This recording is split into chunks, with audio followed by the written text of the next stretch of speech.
Poursuite du cadre de dialogue au Palais du Peuple hier vendredi, contrairement à la journée du jeudi. L'opposition a répondu présente. La rencontre, elle a une nouvelle fois porté sur la mise en place d'un cadre restreint de dialogue, une demande faite par les leaders de l'ADP, du collectif et du CDR en vue de mieux aborder les questions de fond.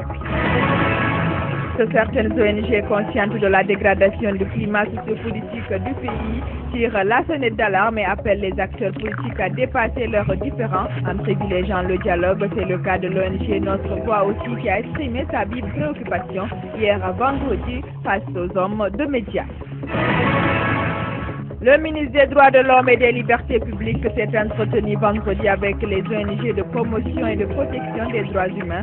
Les échanges ont essentiellement porté sur la situation sociopolitique du pays après les incidents survenus ces derniers temps à Conakry. Khalifa Gassama Diaby propose aux défenseurs des droits de l'homme une coordination des efforts pour prévenir les violences dans le pays. Installation officielle du haut commandant de la gendarmerie nationale, directeur de la justice militaire et du haut commandant en second. C'était à la faveur d'une cérémonie qui s'est déroulée vendredi à l'école nationale de la gendarmerie de Sonfonia. Officiers, sous-officiers, hommes de rang et attachés de défense des pays amis étaient de la partie. Insuffisance des effectifs au sein de la police guinéenne avec un ratio de plus de 1000 habitants pour un seul policier. La Guinée n'est plus en adéquation avec la norme mondiale qui prévoit 200 habitants pour un policier. Face à cette situation, les autorités projettent de recruter plus de 4000 policiers et de construire de nouvelles écoles de police.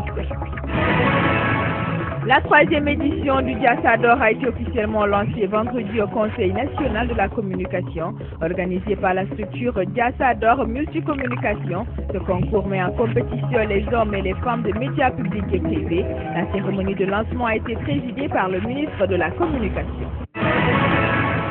Les consommateurs à l'honneur hier vendredi. Il faut dire que le 15 mars de chaque année, une journée internationale pour la défense de leurs droits est célébrée, une journée très peu connue par bien des consommateurs guinéens qui se plaignent outre mesure de la qualité des produits consommables, mais aussi des prestations de services.